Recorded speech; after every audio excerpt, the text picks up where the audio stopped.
हाँ तो दोस्तों, इस वीडियो के अंदर हम प्रो एफेक्ट टेक के आईपीओ के बारे में बात करेंगे और जानेंगे कि इस आईपीओ के अंदर आपको अप्लाई करना चाहिए या नहीं।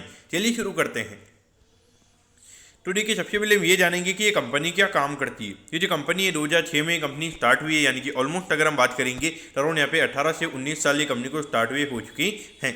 तो देखिए, जो कंपनी में एवी प्रोडक्ट डिस्ट्रीब्यूशन हमें यहाँ पे कंपनी करती हुई नजर आती है। एवी प्रोडक्ट के अंदर अगर हम बात करेंगे जैसे amplifiers, processor, turn tables, audio के जो सीमोस वगैरह और जो स्पीकर्स वगैरह होते हैं वो ये कंपनी में यहाँ पे डिस्ट्रीब्यूट करती हुई नजर आती है।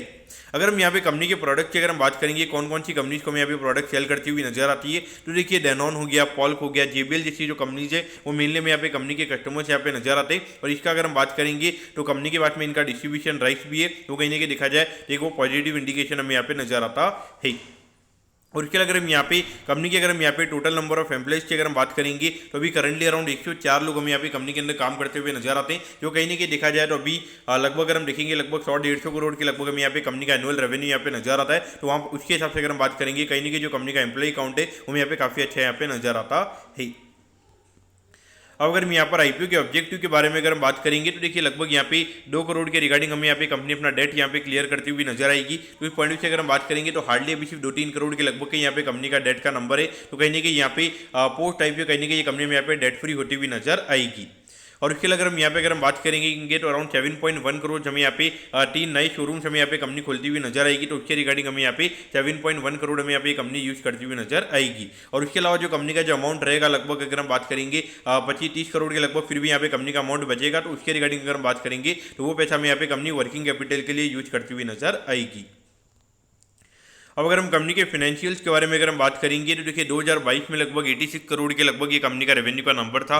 फिर ये नंबर में बढ़ के अराउंड 96 करोड़ के लगभग होता हुआ नजर आया था। और उसके बाद अगर हम देखेंगे तो 110 करोड़ के लगभग ये नंबर नजर आता है। और उसके बाद में भी जो रिसेंटली जो फाइनेंशियल ईयर खत्म हुआ है उसके अगर हम बात करेंगे तो 130 करोड़ के लगभग का रेवेन्यू का नंबर हमें यहाँ पे नजर आता है। तो कहीं ना कहीं देखा जाए तो लगभग 15-16% से कहीं ना कहीं हमें यहाँ पे धीरे धीरे करके ये कंपनी ग्रो करती हुई नजर आ रही है। थोड़े कंसिस्टेंट ग्रोथ के नंबर्स हमें यहाँ पे कंपनी के नजर आते हैं। तो कहीं ना कहीं देखा जाए तो रेवेन्यू के नंबर्स के पॉइंट से अगर हम बात करेंगे तो वो नंबर में यहाँ पे अच्छे नजर आते हैं।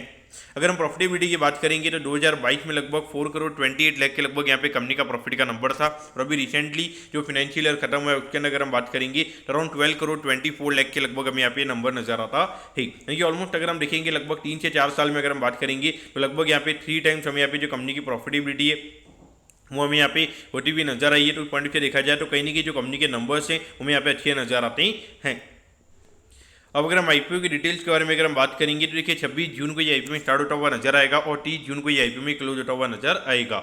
अगर हम प्राइस बैंड के बारे में अगर हम बात करेंगे तो 87 के कट ऑफ प्राइस पे ये कंपनी में शेयर देती हुई नजर आ रही है। और 1600 शेयर का लॉट से जब यहाँ पे कंपनी का नजर आता है, यानी कि लगभग एक लॉट को अप्लाई करने के लिए 1,39,200 रुपीज़ यहाँ पर आपको लगने वाली हैं।